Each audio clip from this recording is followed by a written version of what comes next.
Paragraph 172, इसमें हमारे पास है कि when a strong stretch is applied to the skeletal muscle, it undergoes relaxation. तो ये क्यों हो रही होती है? ये आपके पास गोल्जी टेंडन ऑर्गन्स की वजह से हो रही होती है, ताकि एक्सेसिव स्ट्रेच या टेयरिंग ऑफ मसल्स को प्रिवेंट किया जा सके, ठीक है. It also comes as reflex arc is a negative feedback mechanism preventing too much tension on the muscle and tendon. और ये जो आपके पास रिफ्लेक्स आर्क है, this is initiated by Golgi tendon organs. Receptors which prevent tearing of muscle when muscle tension becomes high, आपके पास वो Golgi tendon organs होते हैं. Discharge of impulses from Golgi tendon organs present in a muscle along with 1B nerve fibres to the spinal cord result in relaxation of muscles, ठीक है. तो आपको पता है कि जो 1B फाइबर्स होते हैं वो आपके पास गोल्जी टेंडन ऑर्गन्स के साथ एसोसिएटेड होते हैं, जबकि जो 1A होते हैं वो आपके पास मसल स्पिंडल्स के साथ होते हैं.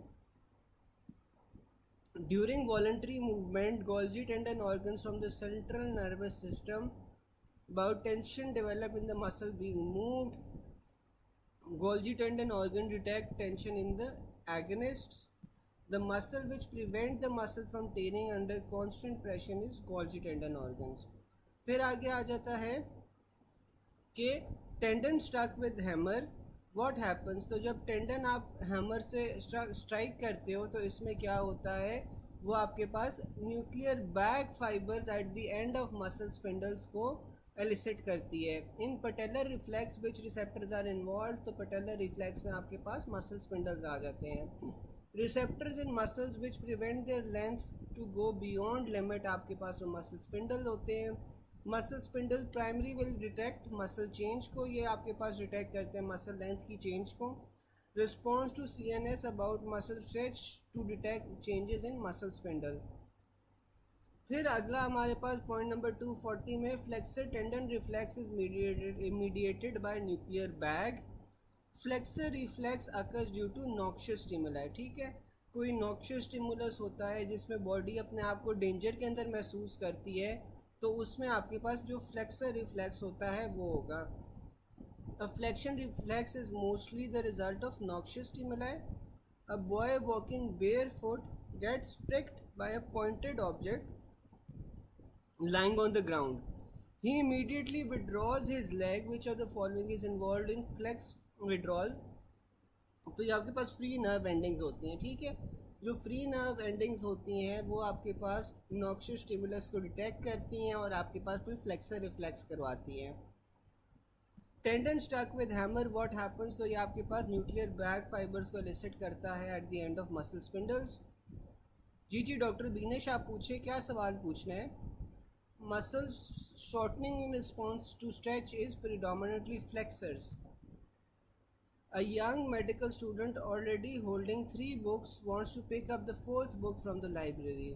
Upon holding the 4th book, she drops all the books. तो ये आपके पास inverse stretch reflex है.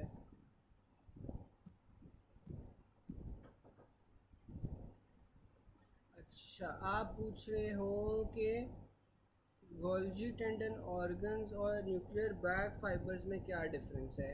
अच्छा, ये कोई डॉक्टर बीनेश का सवाल आंसर करना चाहेगा आप में से.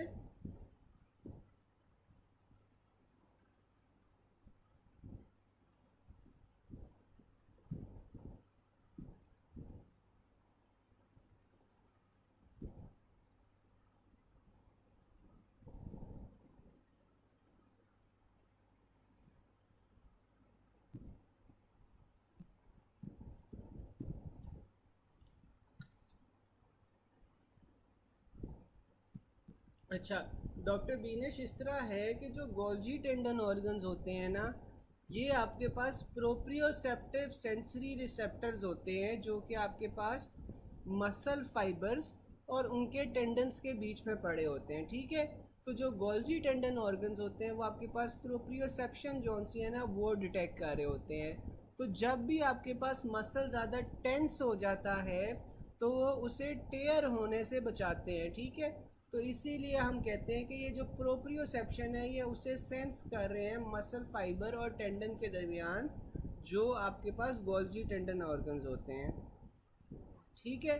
अब जो मसल स्पिंडल्स होते हैं ना, मसल स्पिंडल के आपके पास दो कंपोनेंट्स होते हैं, ठीक है। मसल स्पिंडल के अंदर आपके पास न्यूक्लियर बैक फाइबर्स आ जाते हैं और साथ में आपके पास न्यूक्लियर चेन फाइबर्स आ जाते हैं। अब जो न्यूक्लियर बैक फाइबर्स है ना, ये आपके पास सेंट्रल रीजन के अंदर होते हैं और इनकी बैग लाइक अपीयरेंस होती है, इसीलिए हम ये इन्हें न्यूक्लियर बैग फाइबर्स कहते हैं। ये जो सा होता है ना, सेंसिटिव होते हैं to the rate of change in muscle length, ठीक है। यानी कि ये आपको देख रहे होते हैं कॉन्स्टेंटली कि मसल की लेंथ जो सी है वो कितनी चेंज हो रही है, ठीक है। Basically shortening of muscle length को देख रहे होते हैं, ठीक है। और जो न्यूक्लियर चेन फाइबर्स होते हैं, ये आपके पास static information about the muscle उससे ये पहुंचा रहे होते हैं, ठीक है। तो न्यूक्लियर बैग और न्यूक्लियर चेन फाइबर जो से होते हैं मसल स्पिंडल्स में होते हैं, और गोल्जी टेंडन ऑर्गन जो से होते हैं वो अलग होते हैं, ठीक है। समझ आ गया?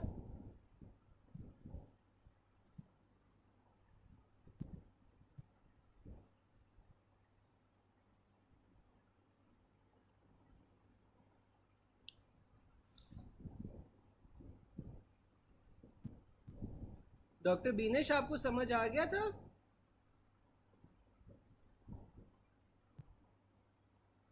यार ये सबको समझ आ गई दोनों में डिफरेंस?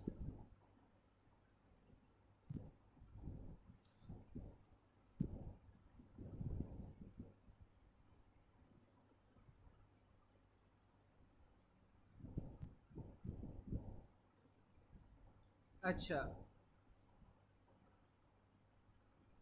रिपीट कर दूं?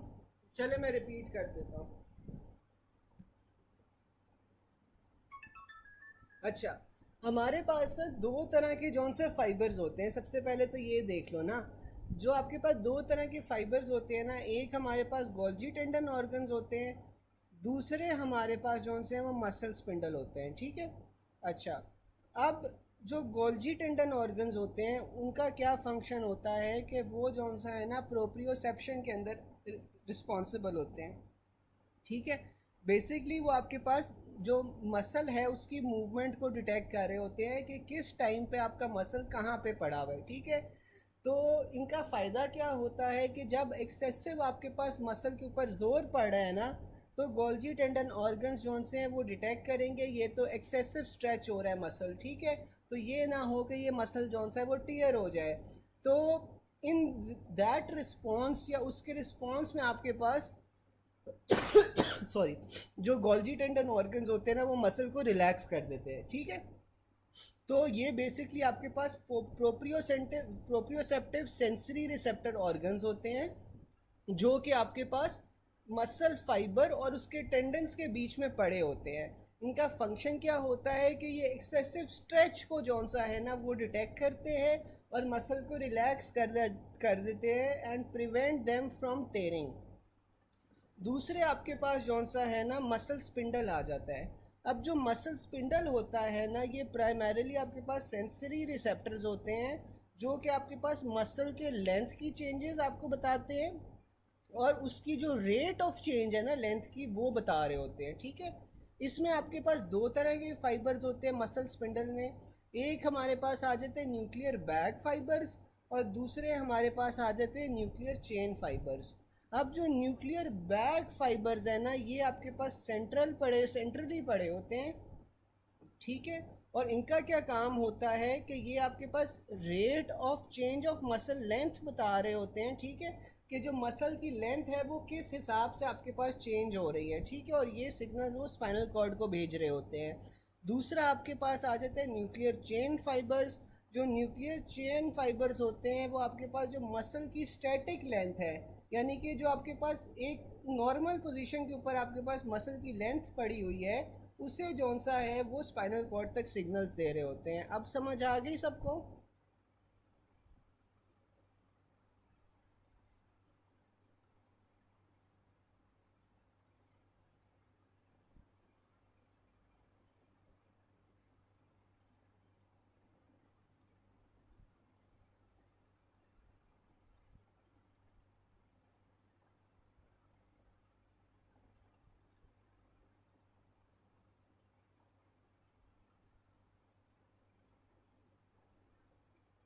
इनवर्स स्ट्रेच रिफ्लेक्स देखे ना डॉक्टर अस्का, कि एक आपके पास स्ट्रेच हो रहा है, स्ट्रेच का ऑपोजिट क्या है, इनवर्स स्ट्रेच।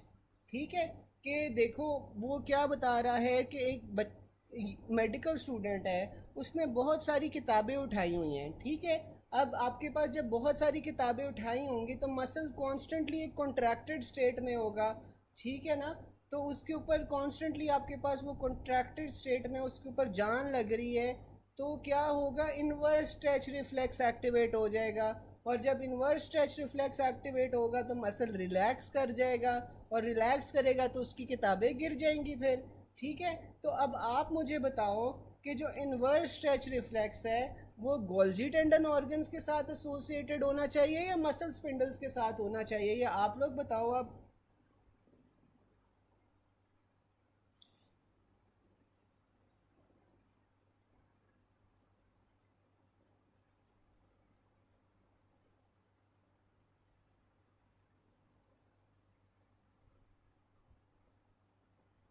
आप में से कोई बता सकता है कि जो इनवर्स स्ट्रेच रिफ्लेक्स है वो आपके पास गोल्जी टेंडन के साथ एसोसिएटेड होना चाहिए मसल स्पिंडल के साथ? बिल्कुल गोल्जी टेंडन ऑर्गन्स के साथ होना चाहिए ना, क्योंकि ये मसल को रिलैक्स करवा रहा है, मसल को एक्सेसिव स्ट्रेच से बचा रहा है। ठीक है ना।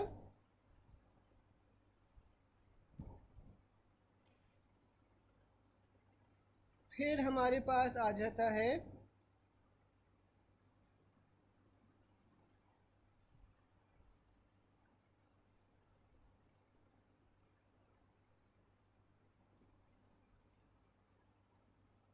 During voluntary muscle contraction both alpha and gamma motor neurons in descending pathways are excited.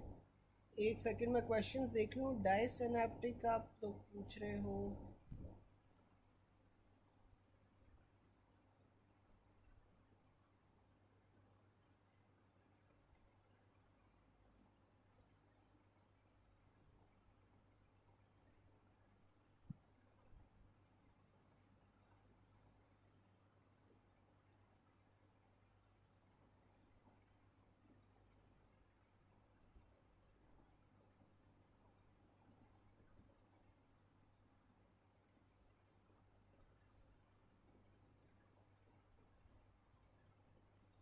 अच्छा, आप लोग बेसिकली ये पूछना चाह रहे हो कि मोनोसाइनेप्टिक, डायसाइनेप्टिक और पॉलीसाइनेप्टिक रिफ्लेक्सेस का आप लोग पूछना चाह रहे हो, है ना। अच्छा, मैं ये बता देता हूँ कि जो आपके पास मोनोसाइनेप्टिक रिफ्लेक्सेस होते हैं ना, बेसिकली इनका मतलब क्या है कि मोनोसाइनेप्टिक का मतलब है कि एक साइनेप्स होगा प्रेजेंट। ठीक है, और एक साइनेप्स आपके पास मोटर और सेंसरी न्यूरॉन के दरमियान में प्रेजेंट होता है। ठीक है, कि आपके पास सेंसरी इंफॉर्मेशन आ रही है या सेंसरी न्यूरॉन आ रहा है और उसने एक साइनेप्स बनाना है विद सिंगल मोटर न्यूरॉन। ठीक है, तो ये आपके पास जौन सा है ना मोनोसाइनेप्टिक रिफ्लेक्स हो गया, जिसमें एक आपके पास जौन सा वो न्यूरॉन आएगा सेंसरी, और उसने एक साइनेप्स बना देना है विद द मोटर न्यूरॉन। इसकी आपके पास क्या एग्जांपल आ जाती है, सबसे क्लासिकल आपके पास जो पटेलर या नी जर्क होता है, इसमें ये आपके पास मोनोसिनेप्टिक रिफ्लेक्स की आपके पास जॉनसन एग्जांपल है, जिसमें आपके पास सेंसरी सिग्नल जौन सा है वो आपके पास डायरेक्टली मोटर न्यूरॉन के पास जाता है इन द स्पाइनल कॉर्ड, और इसकी वजह से आपके पास क्या होता है, जो क्वाड्रिसेप मसल होता है वो कॉन्ट्रैक्ट करता है, और आपके पास ये जौन सा है मोनोसिनेप्टिक रिफ्लेक्स की एग्जांपल आ गई। दूसरा आप लोग कह रहे डायसिनेप्टिक। डायसिनेप्टिक में क्या होता है कि इसमें आपके पास दो साइनेप्सिस बन रहे होते हैं बिटवीन थ्री न्यूरॉन्स। ठीक है, इसमें एक सेंसरी न्यूरॉन होता है, एक इंटर न्यूरॉन होता है और एक मोटर न्यूरॉन होता है। ठीक है, तो इसमें अब देखो दो साइनेप्सिस बनेंगे ना, पहले सबसे हमारे पास सेंसरी न्यूरॉन आएगा, सेंसरी न्यूरॉन और साथ में आपके पास इंटर न्यूरॉन के दरमियान में पहला साइनेप्स हो गया, फिर इंटर न्यूरॉन और मोटर न्यूरॉन के दरमियान में आपके पास दूसरा साइनेप्स हो गया, तो ये आपके पास डायसिनेप्टिक हो गया। अब ये जो गोल्जी टेंडन रिफ्लेक्स है ना, ये आपके पास डायसिनेप्टिक जौन सा है उसका आपके पास एग्जाम्पल आ जाएगा। अब जब आपके पास Golgi tendon organ excessive tension muscle के अंदर डिटेक्ट कर रहा है, तो आपके पास सेंसरी सिग्नल जाएगा to an inter neuron in the spinal cord, और इस इंटर न्यूरॉन क्या करेगा, ये मोटर न्यूरॉन को इनहिबिट कर देगा, जिसकी वजह से आपके पास जो एक्सेसिव फोर्स होती है वो नहीं लगेगी और मसल रिलैक्स हो जाएगा, ठीक है। तो जो गोल्जी टेंडन ऑर्गन है ना, that is an example of disynaptic neuron फिर, ठीक है। तीसरा आपके पास पॉलीसिनेप्टिक न्यूरॉन आ जाता है। अब ये जो पॉलीसिनेप्टिक रिफ्लेक्सेस हैं, इसमें क्या होता है, इसमें आपके पास मल्टीपल साइनेप्सेस होते हैं विद वन और more inter neurons between the sensory and motor neurons, ठीक है। तो इसमें आपके पास मल्टीपल इंटर न्यूरॉन्स आ जाते हैं। इसमें आपके पास क्या एग्जांपल है, जो आपके पास फ्लेक्सर विड्रॉल रिफ्लेक्स होता है, ठीक है। जो फ्लेक्सर विड्रॉल रिफ्लेक्स है that is a polysynaptic reflex. जैसे आपने क्या किया, आपने कोई गर्म चीज़ को हाथ लगाया, ठीक है। आपके पास गर्म चीज़ को हाथ लगाया, आपको नॉक्शियस स्टिमुलाई मिला। नॉक्शियस स्टिमुलाई आपके पास जो फ्री न्यूरॉन्स में रिसेप्टर्स होते हैं या जो पेन रिसेप्टर्स होते हैं वो आपके पास इसे डिटेक्ट करेंगे और ये सेंसरी न्यूरॉन्स जो से मल्टीपल इंटर न्यूरॉन्स को भेजेंगे। एक तो आपके पास इंटर न्यूरॉन वो होगा जो स्पाइनल कॉर्ड के अंदर होगा और वो डायरेक्टली मोटर जौन सा है वो स्टिमुलेशन करेगा और अपना हाथ हटा लोगे आप, ठीक है, अवे फ्रॉम द स्टिमुलस। दूसरा जौन सा इंटर न्यूरॉन है आपके पास ब्रेन तक जाएगा, वो ब्रेन को बताएगा कि इसने जौन सा किसी गर्म चीज़ को हाथ लगाया था। तो ये इसमें मल्टीपल इंटर न्यूरॉन्स की इन्वॉल्वमेंट हो गई, तो ये आपके पास फिर पॉलीसिनेप्टिक रिफ्लेक्स हो जाएगा, ठीक है। ये वाली बातें सबको समझ आ गई या दोबारा से रिपीट कर दूं, आप लोग मुझे बता दो।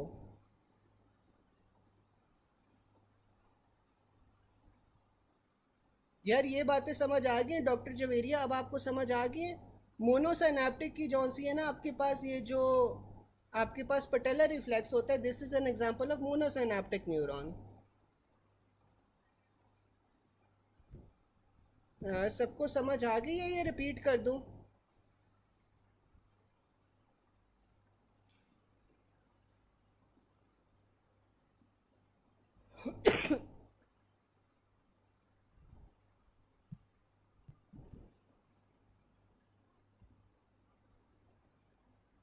अच्छा, चले फिर मैं दोबारा से रिपीट कर रहा हूँ, लेकिन इस बार सारों ने ना गौर से सुनना है, ठीक है। ये क्योंकि उसके बाद फिर मैं नहीं रिपीट करूँगा, ठीक है। चले, अब हमारे पास ना यार तीन तरह के रिफ्लेक्सेस होते हैं, ठीक है। एक आपके पास मोनोसिनेप्टिक रिफ्लेक्स होता है, फिर आपके पास जौन सा है डायसिनेप्टिक रिफ्लेक्स होता है और तीसरा पॉलीसिनेप्टिक रिफ्लेक्स होता है, ठीक है। अब इनका मतलब क्या क्या है कि मोनोसिनेप्टिक में आपके पास एक साइनेप्स इन्वॉल्व होगी, डायसिनेप्टिक में आपके पास दो साइनेप्सेस होंगी और पॉलीसिनेप्टिक में आपके पास मल्टीपल साइनेप्सेस होंगी, ठीक है। अच्छा, अब सबसे पहले हम आ जाते हैं मोनोसिनेप्टिक रिफ्लेक्स पे। अब जो मोनोसिनेप्टिक रिफ्लेक्स है ना, इसमें आपके पास एक ही साइनेप्स होगी, तो सिग्नल्स आपके पास डायरेक्टली जाते हैं सेंसरी न्यूरॉन से मोटर न्यूरॉन्स पे, और मोटर न्यूरॉन जौन से अफेक्टेड मसल के ऊपर एक्ट करते हैं और आपको जौन सा है वो रिस्पॉन्स मिल जाता है। इसमें आपके पास जो एग्जांपल है ना, वो आपके पास पटेलर रिफ्लेक्स की है या नी जर्क की है। आपने इसमें क्या किया, आपने जौन सा है नी हैमर नी पे मारा, ठीक है, फॉर द पटेलर रिफ्लेक्स। तो इसमें क्या होता है कि आपके पास सेंसरी न्यूरॉन्स जौन से उन्होंने डिटेक्ट किया, सेंसरी न्यूरॉन्स डिटेक्ट करके डायरेक्टली जौन सा है वो मोटर न्यूरॉन्स को स्टिमुलेट करेंगे, ठीक है। और सेंसरी और मोटर न्यूरॉन्स के दरमियान में एक ही साइनेप्स मौजूद होगा। सेंसरी न्यूरॉन्स स्टिमुलेट हुए, उन्होंने मोटर न्यूरॉन्स को स्टिमुलेट किया और जो मोटर न्यूरॉन्स है उन्होंने जाके क्वाड्रिसेप मसल को इनर्वेट किया, जिस वजह से क्वाड्रिसेप मसल ने कॉन्ट्रैक्ट किया। तो this was an example of monosynaptic neuron. फिर आपके पास आ जाता है डायसिनेप्टिक न्यूरॉन। जो डायसिनेप्टिक न्यूरॉन है, इसमें आपके पास नाम से पता चल रहा है कि दो साइनेप्सेस होनी चाहिए। तो इसमें आपके पास एक सेंसरी न्यूरॉन आ जाता है, एक इंटर न्यूरॉन आ जाता है और तीसरा आपके पास मोटर न्यूरॉन आ जाता है, ठीक है। तो इसमें आपके पास दो साइनेप्सेस बन रही हैं। पहली साइनेप्स जौन सी होगी वो सेंसरी और इंटर न्यूरॉन के दरमियान में होगी, और जो दूसरी साइनेप्स है वो इंटर न्यूरॉन और मोटर न्यूरॉन के दरमियान में होगी। तो इसमें दो साइनेप्सेस बन रही हैं। इसके अंदर जो एग्जांपल आ जाती है वो हमारे पास गोल्जी टेंडन ऑर्गन की आ जाती है। अब गोल्जी टेंडन ऑर्गन में आपके पास क्या हो रहा होता है, गोल्जी टेंडन ऑर्गन्स आप लोगों को पता है कि ये एक्सेसिव स्ट्रेच को जौन सा है वो प्रिवेंट करते हैं। तो लेट सपोज कि a muscle is being excessively contracted, तो आपके पास जो गोल्जी टेंडन ऑर्गन्स हैं उन्होंने ये चीज़ डिटेक्ट करनी है। वो डिटेक्ट करेंगे, वहाँ से आपके पास जाएगी स्पाइनल कॉर्ड में इंटर न्यूरॉन के पास ये सिग्नल, और इंटर न्यूरॉन जौन सा है ना फिर आपके पास मोटर न्यूरॉन्स को इनहिबिट करेगा। और जब मोटर न्यूरॉन्स इनहिबिट हो जाएंगे तो आपके पास जो मसल है वो रिलैक्स करेगा, मसल रिलैक्स करने की वजह से आपके पास फिर ये गोल्जी टेंडन ऑर्गन का इफेक्ट आ जाएगा, ठीक है। तीसरा आपके पास आ जाता है पोलीसाइनेप्टिक न्यूरॉन्स।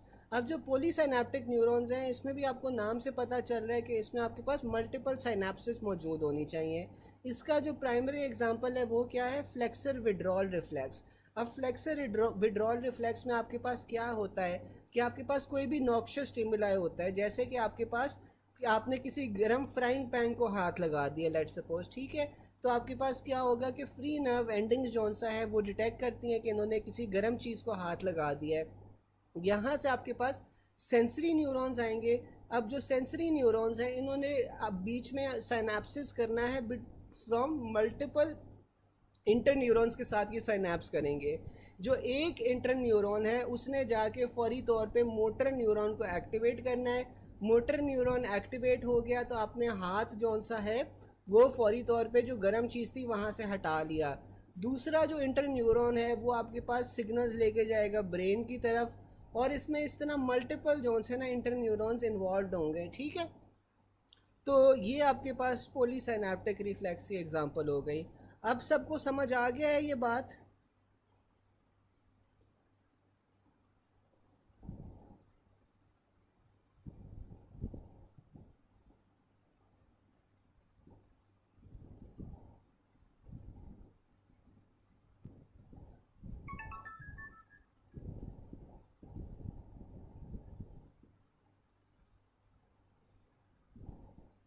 चले फिर हम आगे चलते हैं कि stretch muscles cause muscle contraction of muscle wall which is stretched, ठीक है। Muscle shortening in response to stretch is predominantly flexors, ठीक है। फिर आगे हम चलते हैं पॉइंट नंबर 241 में। पॉइंट नंबर 241 में वो ये कहता है कि in tabes dorsalis what happens to the bladder.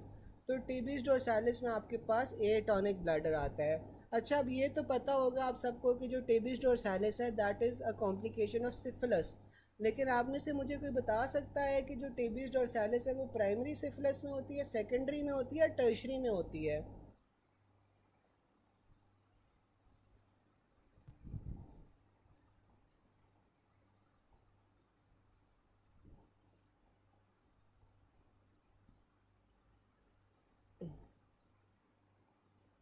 जो आपके पास बिल्कुल टर्शरी में होती है, ठीक है।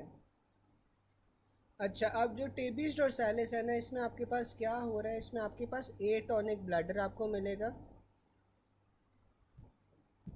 ठीक है। यानी कि जो ब्लैडर है ना टर्शरी सिफिलिस के अंदर ब्लैडर अपनी पूरी की पूरी जो टोन है वो लूज़ कर देता है, ठीक है। तो ब्लैडर की टोन पूरी की पूरी लूज़ हो जाती है टेबिस डोर्सालिस में।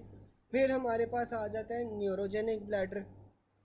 अब जो न्यूरोजेनिक ब्लैडर होता है ना इसमें आपके पास स्पैस्टिक और एटॉनिक ब्लैडर दोनों मिलते हैं। इस पे हम बाद में आते हैं। सबसे पहले हम ये देख लेते हैं कि अगर आपके पास लीजन हो जाए अबव द सैक्रल सेगमेंट तो आपके पास क्या होता है, सिंपैथेटिक डैमेज होता है, ठीक है। आपको पता है कि जो थोरैको लंबा रीजन होता है स्पाइनल कॉर्ड का वो आपके पास जौन सा होता है वो सिंपैथेटिक के लिए होता है, ठीक है।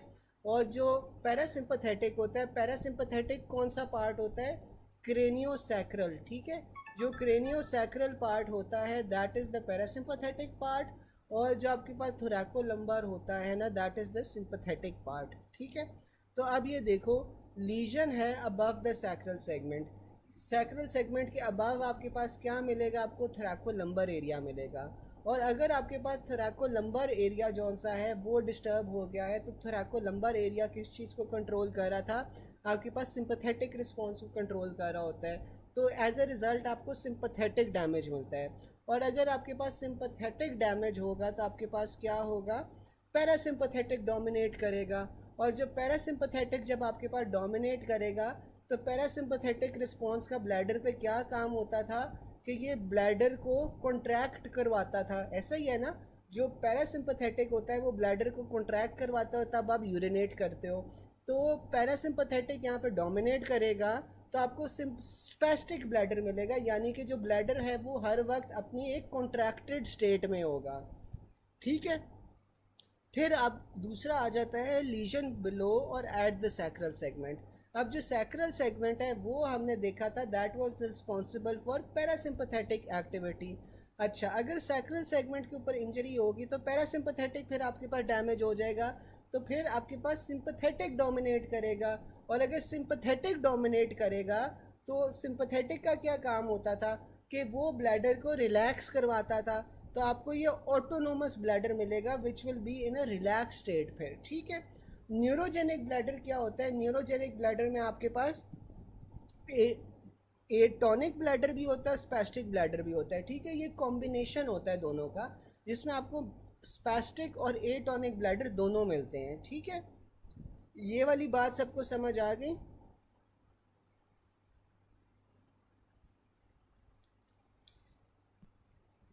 गाइज ये वाली बात समझ आ गई है, रिपीट कर दूं?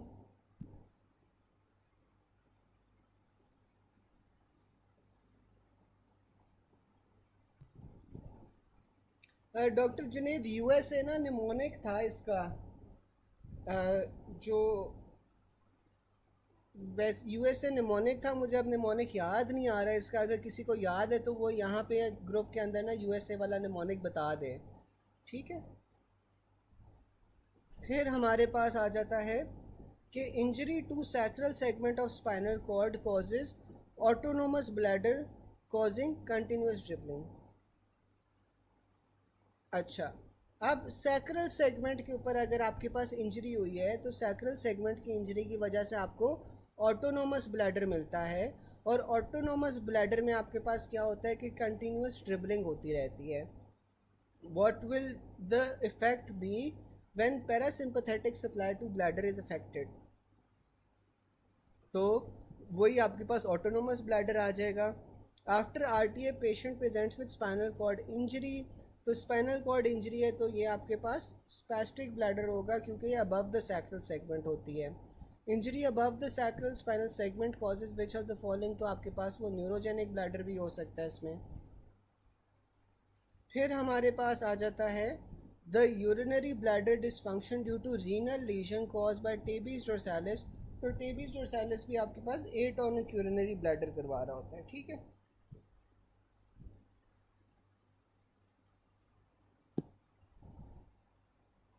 फिर हम आगे चलते हैं, हमारे पास पॉइंट नंबर 242 आ जाता है।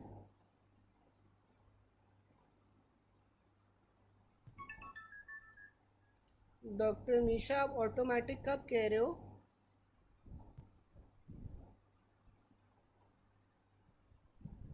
ऑटोमेटिक आप कब कह रहे हो?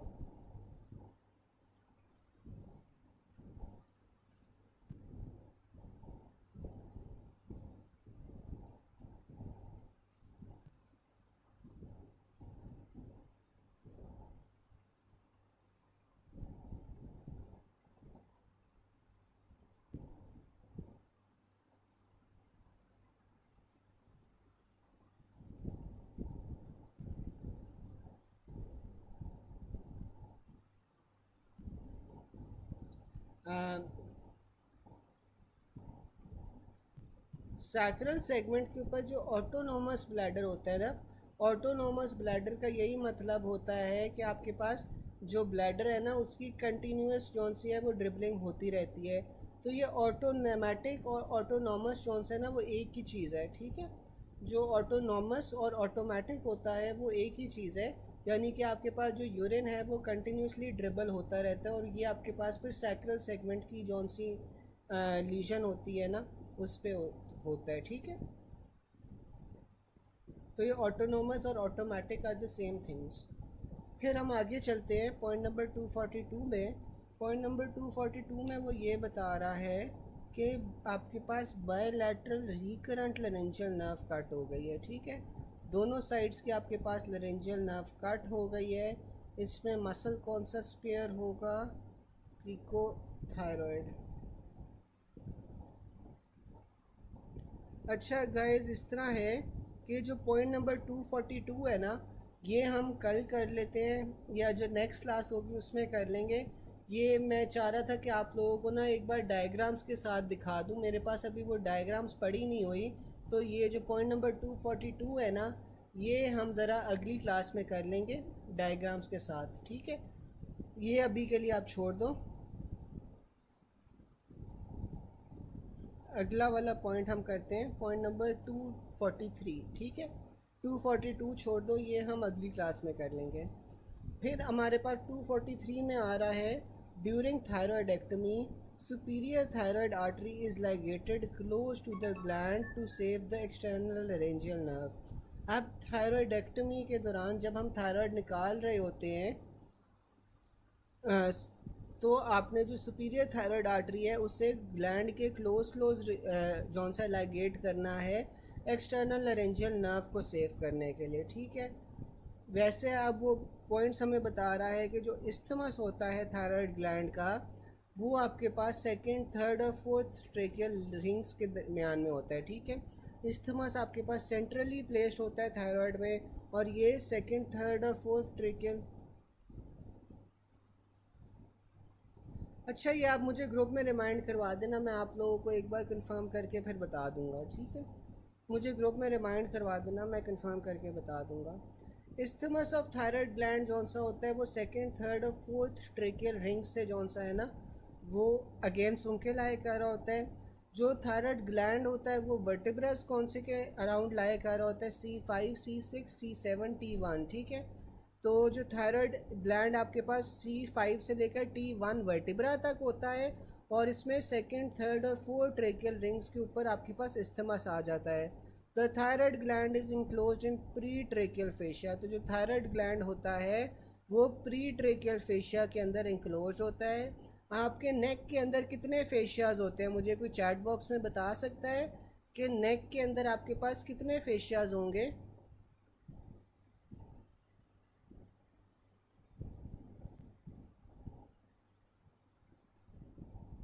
नेक के अंदर कितने फेशियाज होते हैं?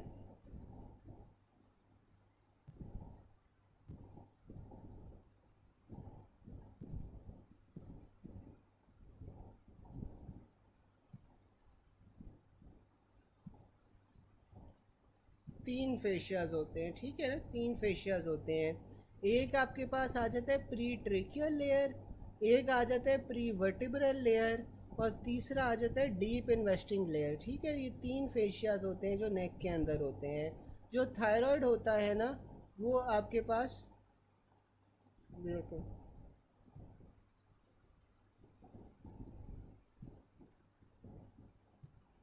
अच्छा, अब जो आपके पास थायराइड होता है ना, थायराइड आपके पास प्री ट्रेकियल फेशिया में होता है, जो सबसे आगे वाला होता है, ठीक है। और इसीलिए स्वॉलोइंग के अंदर आप लोगों को पता है कि थायराइड मूव करता है, और जब थायराइड एनलार्ज होता है तो तब आप उसे देख सकते हो। फिर हमारे पास थायराइडेक्टमी के अंदर क्या होता है, thyroid surgery upper lobe damages the external laryngeal nerve. अगर लोअर लोब पे हो तो हमारे पास रिकरेंट लारेंजियल नर्व आ जाती है, ठीक है। तो अगर हम थायराइड सर्जरी अपर लोब के ऊपर कर रहे हैं, अपर लोब डैमेज हो रहा है, तो आपके पास एक्सटर्नल लारेंजियल नर्व जाएगी। अगर आपके पास लोअर लोब पे हो रहा है तो हमारे पास रिकरेंट लारेंजियल नर्व जाएगी।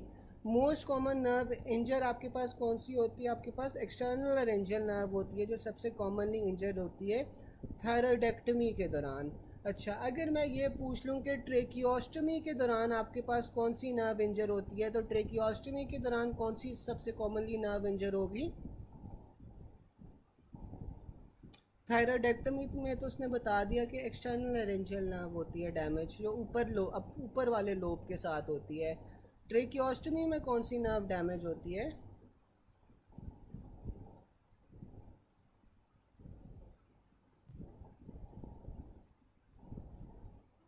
बिल्कुल रिकरेंट लारेंजियल होती है, ठीक है, रिकरेंट लारेंजियल नर्व होती है। फिर हम आगे चलते हैं, नर्व एंड आर्टरी रिलेशंस देख लेते हैं। इसमें superior thyroid artery is related to external laryngeal nerve which supplies posterior cricothyroid muscle of larynx injured during thyroidectomy, ठीक है। तो एक्सटर्नल लारेंजियल नर्व ऊपर उसने बताया था कि आपके पास इंजर होती है जब आप अपर लोब के ऊपर थायराइडेक्टमी कर रहे होते हो, और इसके साथ आपके पास आर्टरी कौन सी होती है, आपके पास सुपीरियर थायराइड आर्टरी होती है, ठीक है।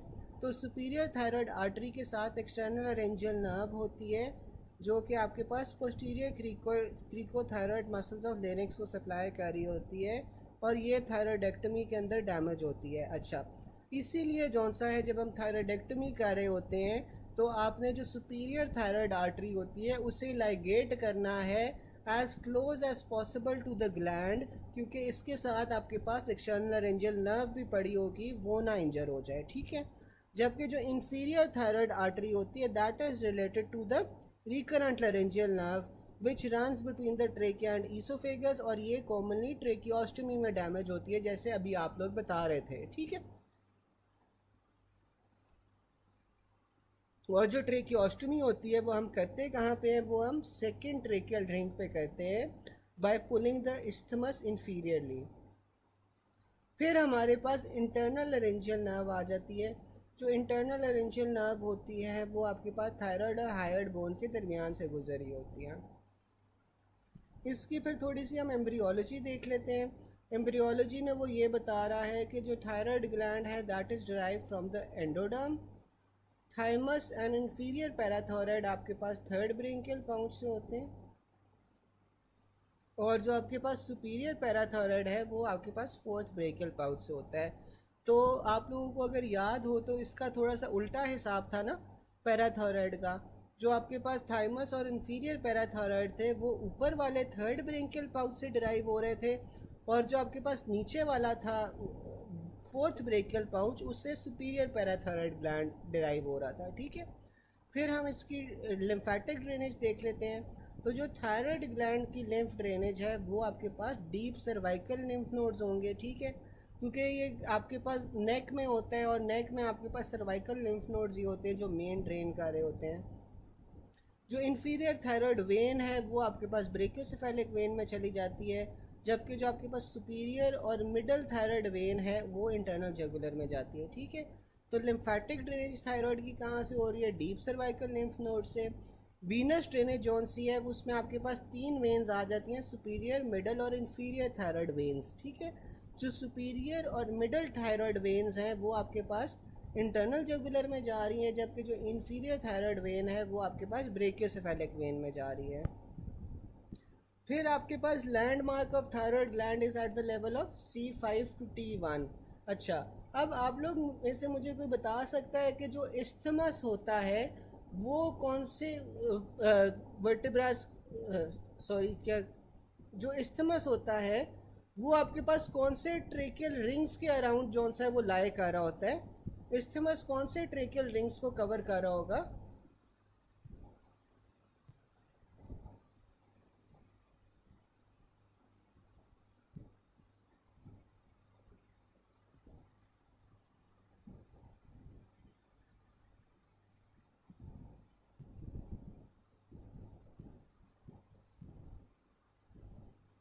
बिल्कुल 2, 3, 4, ठीक है। और जो वर्टिब्रल लेवल्स होते हैं जिसके अराउंड थायराइड ग्लैंड लाई कर रहा होता है वो आपके पास C5 से T1 होते हैं। फिर हमारे पास आ जाता है in partial thyroidectomy posterior thyroidectomy done carefully. तो जब आप पार्शल थायराइडेक्टमी कर रहे होते हो तो आपने पीछे से जो पोस्टीरियरली है वो आप उसे प्रिजर्व कर लेते हो ताकि आपके पास पैराथायराइड ग्लैंड इंजर ना हो, क्योंकि आप लोगों को पता है कि थायराइड के बिल्कुल पीछे आपके पास पैराथायराइड ग्लैंड पड़ा होता है। The most commonly injured nerve during thyroidectomy, तो थायराइडेक्टमी में हमने पढ़ा था एक्सटर्नल लारेंजियल नर्व थी, और जो ट्रेकियोस्टमी था उसमें रिकरेंट लारेंजियल नर्व थी। और रिकरेंट लारेंजियल नर्व अगर डैमेज हो जाए तो आपको होर्सनेस ऑफ वॉइस मिलती है। सुपीरियर लारेंजियल नर्व जौन सी होती है that passes between the hyoid and upper border of thyroid cartilage. Superior laryngeal artery and internal laryngeal nerve passes between the thyroid and hyoid.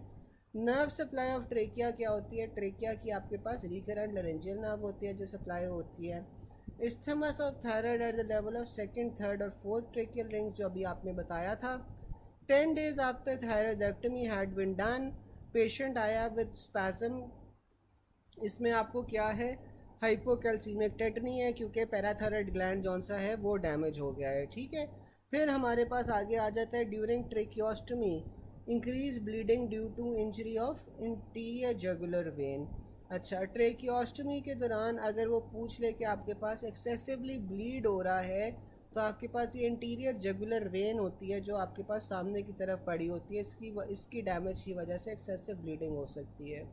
Structure which is medial to the thyroid gland, तो thyroid gland के medially आपके पास क्या आ जाता है, recurrent laryngeal nerve आ जाती है। Surgeon operated lady for enlarge thyroid ligated the superior and inferior thyroid arteries as close as possible to the pole. After 2 weeks वो presented with hoarseness of voice, तो अगर hoarseness of voice है तो आपके पास recurrent laryngeal nerve damage होगी। recurrent laryngeal nerve आपके पास 4th pharyngeal arch से आती है। अच्छा, यहाँ पे उसने ये तो बता दिया कि recurrent laryngeal nerve आपके पास जो रिकरेंट लैरेंजियल नर्व होती है वो आपके पास 6 जौन सी होती है फेरेंजियल आर्च से आ रही होती है। अब मुझे कोई बता सकता है कि जो सुपीरियर लैरेंजियल नर्व होती है वो कौन से फेरेंजियल आर्च से डिराइव हो रही होती है? सुपीरियर लैरेंजियल नर्व कौन से आर्च से डिराइव होगी?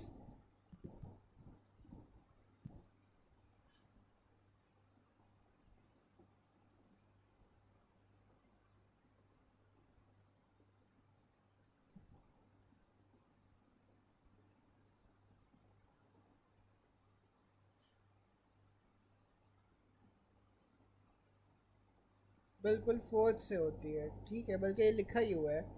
Also remember that superior laryngeal nerve is derive from the 4th pharyngeal arch. फिर आपके पास आ जाता है surgery of lower pole of thyroid. अच्छा, अगर लोअर पोल ऑफ थायराइड है तो आपके पास रिकरेंट लैरेंजियल नर्व डैमेज होती है। Which nerve is most likely to be injured during surgery of upper lobe, तो अपर लोब में आपके पास फिर एक्सटर्नल लैरेंजियल नर्व आ जाती है।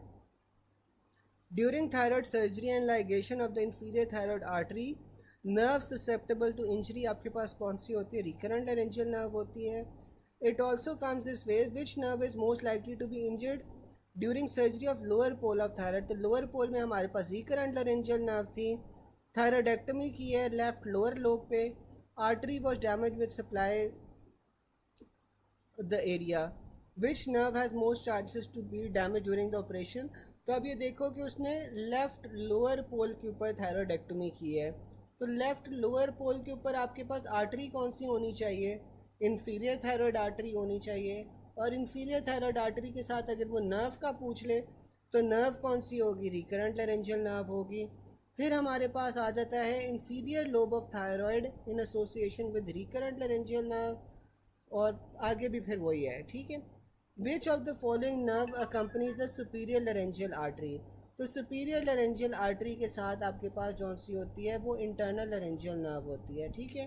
superior thyroid artery, external laryngeal nerve, ठीक है।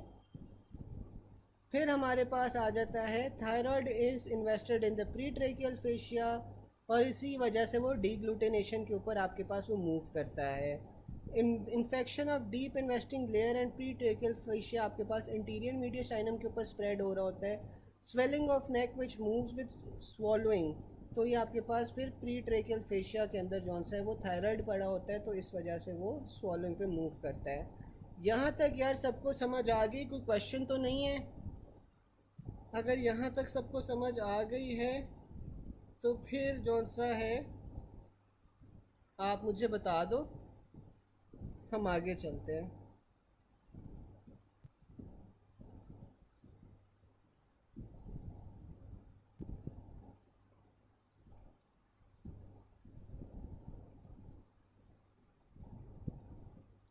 बाकी सबको भी यार अभी तक क्लियर है? फिर आगे चलें हम।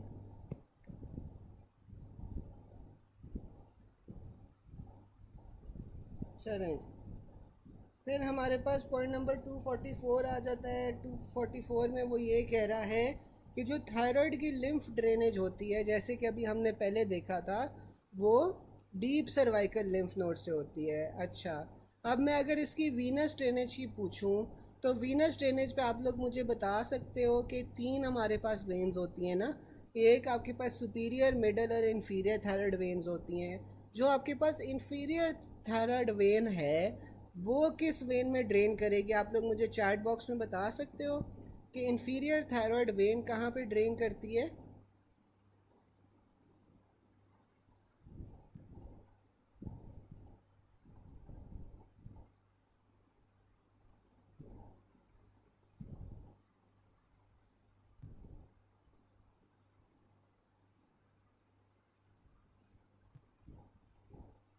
बिल्कुल, ब्रेकियोसेफेलिक वेन में, ठीक है।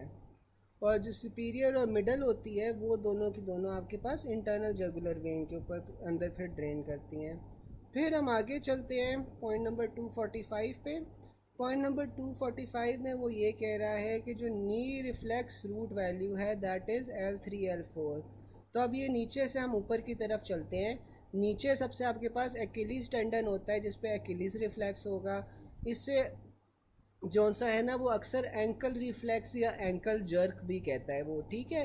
तो ये आपने कंफ्यूज नहीं होना, एक्िलीज रिफ्लेक्स आ जाए, एंकल रिफ्लेक्स आ जाए, एंकल जर्क आ जाए, तो सारों के अंदर जो रूट वैल्यू होगी वो S1 S2 होती है। इसे निमोनिक से याद रख सकते हो, S1 S2 बकल माई शू, ठीक है, क्योंकि ये आपके पास पाँव पे होता है तो बकल माई शू आ गया।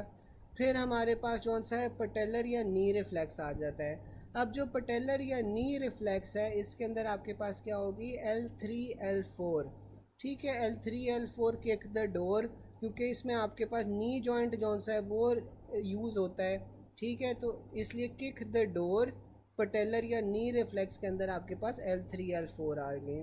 फिर हमारे पास आ गई बाइसेप ब्रेकियोरेडियलिस रिफ्लेक्स पिकअप स्टिक्स। अब जो बाइसेप होता है वो आप लोगों को पता है कि फोर आर्म की फ्लेक्शन करवाता है, ठीक है ना। तो पिकअप स्टिक्स जब आप करते हो, आप स्टिक्स उठा रहे हो ज़मीन से, तो आप बाइसेप की फ्लेक्शन कर रहे हो। इसमें आपके पास आ गया C5 C6।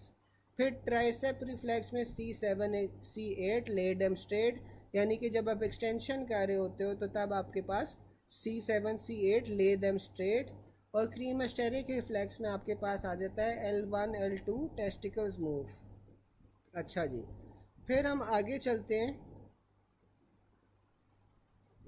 L4 L5 जौन सा होता है वो वीकनेस ऑफ डॉर्सीफ्लेक्शन होती है इसमें, अगर आपके पास डिस्क हर्निएशन हो जाए, और डिफ़िकल्टी इन हील वॉकिंग होती है। अब आपके पास डॉर्सीफ्लेक्शन क्या होता है कि आप जो पाँव है उसे ऊपर नहीं उठा सकते, ठीक है, पाँव को ऊपर नहीं उठा सकते। तो जो हील है ना, हील आपके बेसिकली जौन सा है वो टच करोगे आप पाँव के ज़मीन के साथ तो आपको दर्द होगी, ठीक है। तो L4 L5 के ऊपर अगर आपके पास डिस्क हर्निएशन हुई हुई है तो आप पाँव ज़मीन से ऊपर नहीं हटा सकोगे, यानी हील वॉकिंग के ऊपर आपको मसला होगा।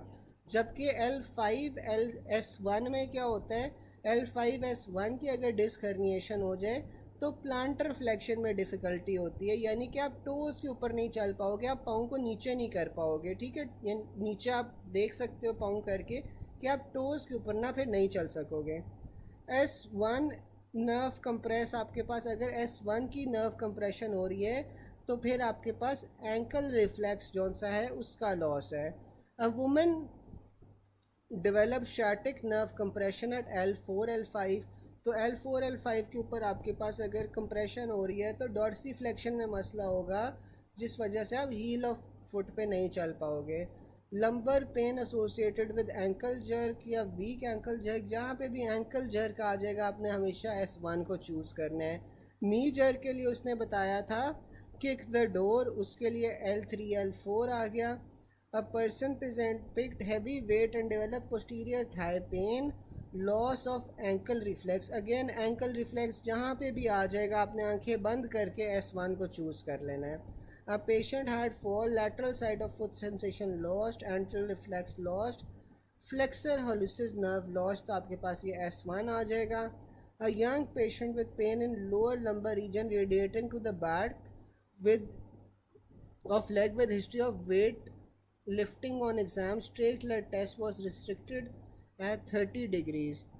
There was loss of sensation in the leg and loss of ankle jerk। अब अगेन ये देखो पूरा उसने इतना लंबा सिनेरियो दिया है, साथ एंड पे उसने बता दिया लॉस ऑफ एंकल जर्क। तो जहाँ पे भी मैंने बताया था कि लॉस ऑफ एंकल जर्क आ जाएगा तो आपने हमेशा S1 को ही चूज़ करना है, ठीक है। फिर हमारे पास आ जाता है receptor involve in flexor reflex. तो फ्लेक्सर रिफ्लेक्स के लिए आपके पास नोसियोसेप्टर्स रिस्पॉन्सिबल होते हैं। नोसियोसेप्टर्स होते क्या हैं? ये आपके पास वो रिसेप्टर्स होते हैं जो आपके पास किसी बहुत डेंजरस स्टिमुलस को डिटेक्ट कर रहे होते हैं विच इज़ लाइफ थ्रेटनिंग, ठीक है, जिसमें आपके पास इंक्रीज पेन, इंक्रीज टेम्परेचर, इस तरह की चीज़ें आ जाती हैं, ठीक है। और इसके बाद आपके पास फ्लेक्सर रिफ्लेक्स एक्टिवेट होता है। और फ्लेक्सर रिफ्लेक्स जो सा आप में से मुझे कोई बता सकता है ये मोनोसिनेप्टिक है, डाइसिनेप्टिक है या पॉलीसिनेप्टिक है? आप लोग चैट बॉक्स में बता सकते हो कि ये जो फ्लेक्सर रिफ्लेक्स होगा ये मोनोसिनेप्टिक है, डाइसिनेप्टिक है या पॉलीसिनेप्टिक है?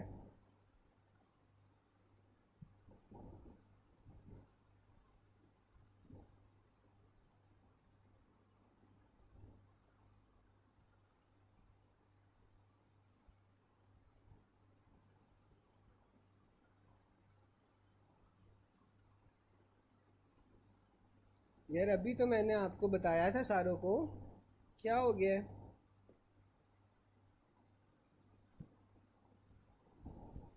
लोग मोनो क्यों कह रहे हैं भाई? अभी तो मैंने बताया था, बताया नहीं था पॉलीसिनेप्टिक रिफ्लेक्स होता है। आप लोग मोनो क्यों कह रहे हो? आपको बताया तो था पॉलीसिनेप्टिक रिफ्लेक्स होता है।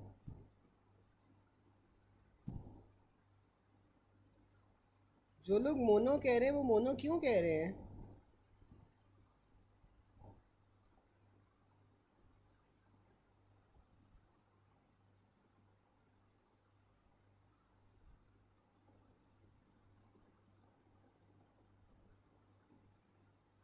पॉलीसिनेप्टिक होता है ना।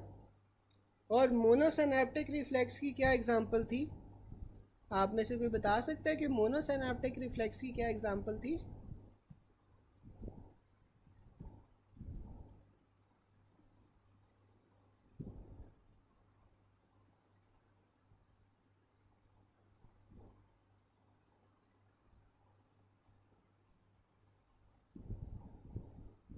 मोनोसिनेप्टिक रिफ्लेक्स की क्या एग्जांपल थी हमारे पास?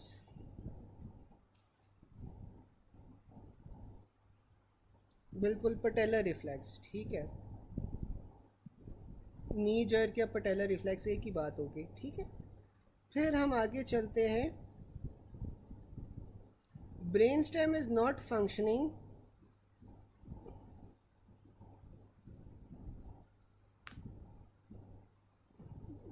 अच्छा, फिर brain stem not functioning which function still spared, तो ये आपके पास विड्रॉल रिफ्लेक्स होती है। क्योंकि ये जो यार विड्रॉल रिफ्लेक्स या फ्लेक्सर रिफ्लेक्स होती है ना, एक तो बात आप ये याद रखो कि ये पॉलीसाइनेप्टिक होती है, ठीक है। और ये तब होती है जब आपके पास कोई नॉक्शियस स्टिमुलस आता है, ठीक है। और इसमें क्या होता है कि आपके पास, मैं फिर से थोड़ा सा रिपीट कर देता हूँ कि आपके पास एक सेंसरी न्यूरॉन आता है। सेंसरी न्यूरॉन जौन से ना it will synapse with multiple inter neurons, ठीक है। अब एक इंटर न्यूरॉन जौन सा होता है ना इसका स्पाइनल कॉर्ड में ही पड़ा होता है। अब ये स्पाइनल कॉर्ड वाले इंटर न्यूरॉन पे जाएगी और इंटर न्यूरॉन से ये मोटर न्यूरॉन पे दूसरा साइनैप्स होगा, दूसरे साइनैप्स से आप हाथ फौरी तौर पे जौन सा ना वो अवे फ्रॉम द स्टिमुलस कर लेते हो। और जो ब्रेन तक सिग्नल्स होते हैं ना वो बाद में जाते हैं। तो लेट्स सपोज कि अगर आपके पास ब्रेन स्टेम की कोई इंजरी भी हो गई है ना, तो तब भी आपके पास विड्रॉल रिफ्लेक्स काम करेगा, ठीक है, क्योंकि इसने ब्रेन तक तो बाद में जाना है, विड्रॉ तो वो पहले ही कर लेगा, ठीक है। फिर हमारे पास आ जाता है पॉलीसिनेप्टिक रिफ्लेक्स आर्क। तो ये आपके पास जौन सा है क्रीमास्टेरिक रिफ्लेक्स आ गया। In reflex arc which part of the brain is involve, तो आपके पास वो सेरिब्रल कॉर्टेक्स होता है। A patient was diagnosed as a case of cord compression. His lower limb reflexes, ankle, knee, patellar reflex आपके पास exaggerated है, लेकिन उसका जो बाइसेप टेंडन रिफ्लेक्स है वो एब्सेंट है। तो बाइसेप टेंडन रिफ्लेक्स के लिए हमारे पास C5 C6 था, ठीक है। अच्छा, अब वो आगे यही बता रहा है कि नी jerk is an example of मोनोसाइनेप्टिक reflex. साथ में ये एक इनवॉलेंट्री रिफ्लेक्स होता है, ये भी आप लोगों को पता है कि ब्रेन तक तो यहाँ पे सिग्नल जाता ही नहीं है। Knee jerk is an example of myotactic reflex, ठीक है। A policeman got shot and lost knee jerk reflex कहाँ पे होगी? L4 के अंदर आपके पास लीजन होगी, ठीक है। यहाँ तक सबको समझ आ गया? यहाँ तक सब क्लियर है?